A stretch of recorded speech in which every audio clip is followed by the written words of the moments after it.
I was already in the ballroom before she noticed me. Chandeliers throwing gold across the marble, champagne flutes catching light like glass weapons.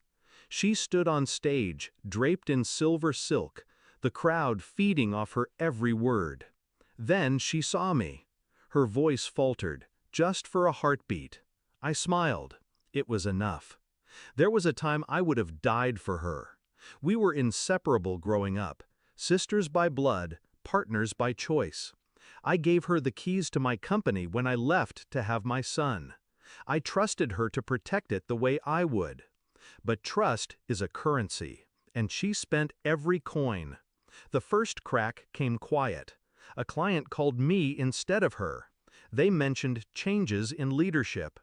The second crack hit harder. An email, forwarded to me by mistake, where she signed my name to a contract I'd never approved. Then came the shatter.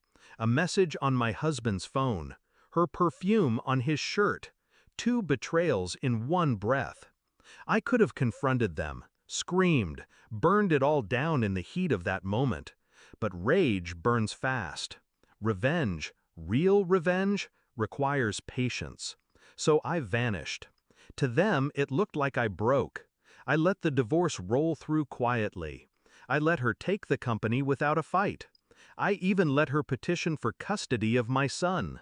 I let her believe she'd won. In the silence, I rebuilt.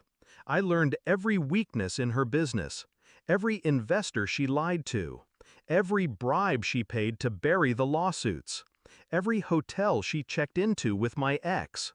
I wasn't collecting proof. I was building a weapon. And the gala tonight was the perfect stage. I arrived early, in black. I didn't approach her. I didn't speak to anyone. I just handed the AV technician a flash drive and said, "Play this when I signal." He didn't ask questions. She started her speech, thanking investors, bragging about expansions, smiling that polished smile she'd practiced since we were girls in front of the bathroom mirror. When the applause swelled, I stepped forward. No rush, no hesitation. Our eyes locked. I raised my glass and tilted it just enough for the technician to see. The lights dimmed. The screen behind her flickered. 3 minutes. That's all it took to end her. First clip, her signing falsified documents. Second, her whispering bribes into a banker's ear. Third, hotel surveillance of her and my ex, dates overlapping with board meetings she claimed to attend. Gasps from the crowd. Chairs scraping. Investors muttering. The final scene froze on her face, laughing as she told someone she'd take the company, take the man, and then take the kid, because winning is everything. The room went dead silent. I didn't look at the screen. I looked at her. Her silver silk was wilting under sweat. Her lips trembled. Her eyes darted toward the exits, toward the people slipping away from her table. She knew it was over before the lights came back up. Security moved toward the stage, not for me, for her. 2 lawsuits were already filed and waiting to be served. 3 investors had been prepped to withdraw funding the second the video ended. And the custody petition? Dead. Her own words had seen to that. As they let her out, she turned, searching my face for something. Anger, gloating, regret. I gave her none.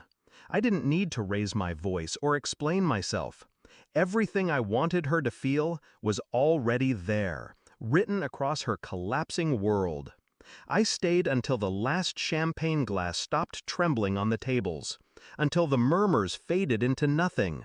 Then I walked out, my heels echoing in the empty hall. People think revenge feels like fire, but it's colder than that, sharper. It's the stillness after a storm, when you're the only one left standing. She stole my company. She slept with my husband. She tried to take my son. Now she has nothing. And me?